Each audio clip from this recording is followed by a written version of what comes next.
ఎందుకు ఇంతగా topic divert చేయడానికి కోసం ఎందుకు ప్రయత్నం చేస్తూ ఉన్నారు? ఎందుకు ఇలా టాపిక్ డైవర్ట్ చేయడం కోసం ఎందుకు ఇంత ఆరాట పడతా ఉన్నారు?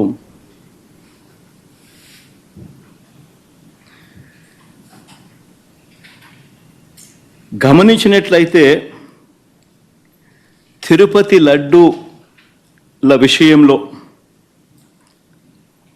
తాను చెప్పినవన్నీ, చంద్రబాబు చెప్పినవన్నీ అబద్ధాలు అని ఒక్కొక్కటిగా రుజువవుతూ కనిపిస్తూ ఉన్నాయి.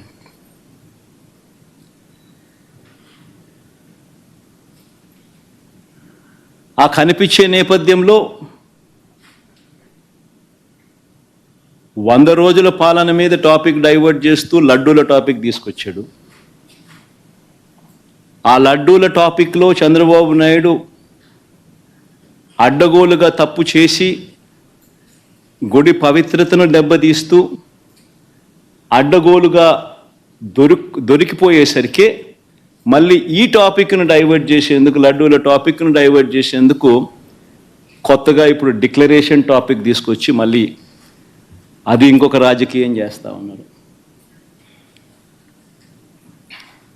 ఒకసారి గమనించినట్టయితే తిరుమల పవిత్రతను, స్వామివారి ప్రసాదం విశిష్టతను, తిరుమల పవిత్రతను, స్వామివారి ప్రసాదము విశిష్టతను, తిరుమల తిరుపతి దేవస్థానం పేరు ప్రఖ్యాతలను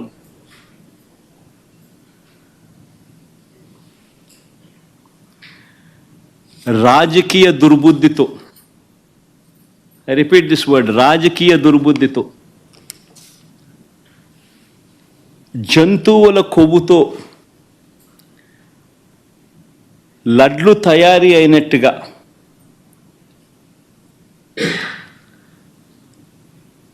ఒక జరగని విషయాన్ని జరిగినట్టుగా ఆ కల్తీ ప్రసాదాన్ని భక్తులు తిన్నట్టుగా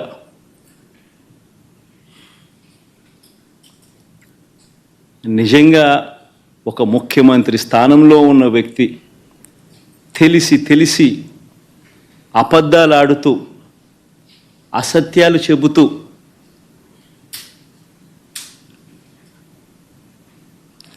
స్వామివారి పేరు ప్రఖ్యాతలను,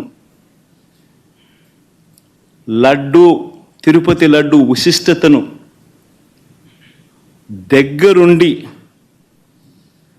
దగ్గరుండి అపవిత్రం చేసే కార్యక్రమం సాక్షాత్తు ఒక ముఖ్యమంత్రి చేస్తూ ఉంటే ఇంతకన్నా దారుణం ఎక్కడైనా ఉంటుందా, ఇంతకన్నా అధర్మం ఎక్కడైనా ఉంటుందా అని ఆలోచన చేయమని అడుగుతా ఉన్నా.